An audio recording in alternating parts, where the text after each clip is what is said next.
ഹോസ്റ്റലുകൾ കേന്ദ്രീകരിച്ച് ഇതിനകം തന്നെ ശ്രദ്ധ എന്ന പേരിൽ ഒരു സംവിധാനം രൂപീകരിക്കാൻ നിർദ്ദേശമൊക്കെ നൽകിയിട്ടുണ്ടായിരുന്നു. വാർഡന്മാർ അധ്യക്ഷരായിക്കൊണ്ടുള്ള ജാഗ്രതാ സമിതികൾ എന്ന രീതിയിലാണ് ഹോസ്റ്റലുകളിൽ രൂപീകരിച്ചിട്ടുള്ളത്.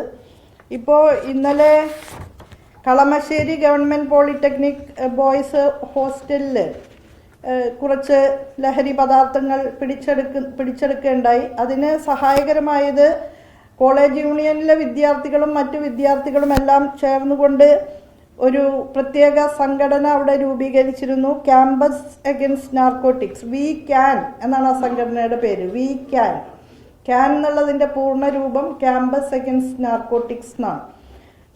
കോളേജ് യൂണിയനാണ് അതിന് നേതൃത്വം നൽകുന്നത്. മറ്റു വിദ്യാർത്ഥികളുമുണ്ട്.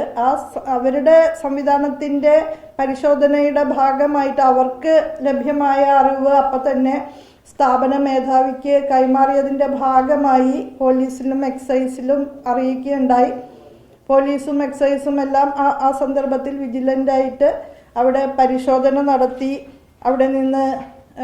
അവിടെ ഹോളി ആഘോഷത്തിന് വേണ്ടി എന്ന് പ്രചരിപ്പിച്ചുകൊണ്ട് അവിടെ വച്ചിരുന്ന ലഹരി പിടിച്ചെടുക്കുകയുണ്ടായി.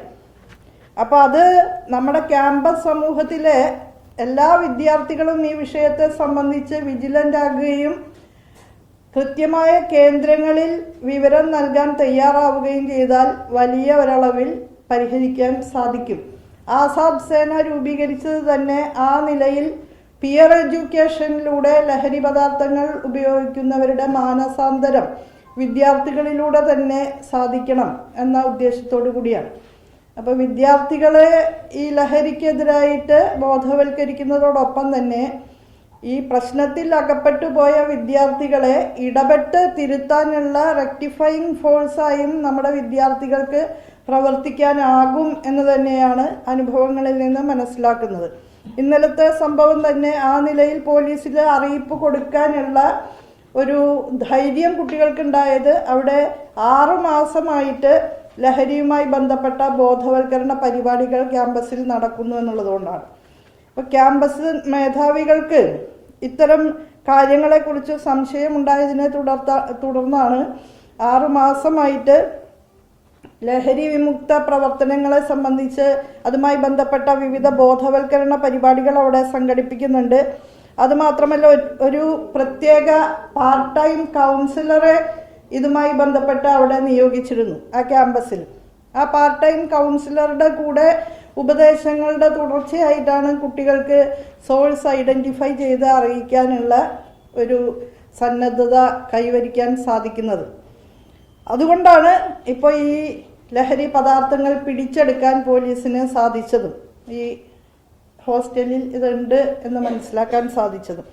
അപ്പോൾ അതുകൊണ്ട് എല്ലാ ക്യാമ്പസുകളിലും ഇത്തരത്തിൽ എന്തെങ്കിലും ഉപയോഗിക്കുന്നുണ്ട് എന്ന് മനസ്സിലാക്കാൻ സാധിച്ചാൽ അതിൻ്റെ സോഴ്സ് തിരിച്ചറിയാനും അത് ഉത്തരവാദപ്പെട്ട കേന്ദ്രങ്ങളിൽ അറിയിക്കാനും കുട്ടികൾക്ക് പിന്തുണ നൽകുക എന്നുള്ളത് സുപ്രധാനമായിട്ടുള്ള ഒരു കാര്യമായി കരുതാണ്. ഇതിനകം IHRD ക്യാമ്പസുകളിലെല്ലാം തന്നെ സ്നേഹത്തോൺ എന്ന് പറയുന്ന ഒരു പരിപാടി അവർ സംഘടിപ്പിക്കുകയുണ്ടായി. സംസ്ഥാനത്തുടനീളം 87 IHRD ക്യാമ്പസുകളിലും ഈ പരിപാടി നടപ്പാക്കുകയുണ്ടായി. വലിയ പങ്കാളിത്തമാണ് ആ പരിപാടിക്ക് ഉണ്ടായത്. തുടർന്ന് എല്ലാ ഉന്നത വിദ്യാഭ്യാസ വകുപ്പിന് കീഴിലുള്ള എല്ലാ വ്യത്യസ്ത ഏജൻസികളും സജീവമായ നിലയിൽ അവരവരുടേതായിട്ടുള്ള പദ്ധതികൾ ആവിഷ്കരിച്ച് നടപ്പാക്കുകയാണ്. ഇത്തരം കാര്യങ്ങളിൽ എന്നും മുന്നിൽ നടന്ന പ്രസ്ഥാനം എന്നുള്ള നിലയ്ക്കാണ് നാഷണൽ സർവീസ് സ്കീം അതിനായിട്ട് വിശദമായിട്ടുള്ള പ്രപ്പോസൽ തയ്യാറാക്കിയിട്ടുള്ളത്. ആസാദ് സേന ഇപ്പോൾ പെട്ടെന്നുണ്ടായ ഈ സംഭവങ്ങളുടെ പശ്ചാത്തലത്തിൽ രൂപീകൃതമായ ഒന്നല്ല. കഴിഞ്ഞ ഒരു വർഷം മുമ്പ് തന്നെ അത് സംബന്ധിച്ച ആലോചനകളും ആദ്യത്തെ ലോഞ്ചിങ്ങും നടന്നു കഴിഞ്ഞിട്ടുള്ളതാണ്.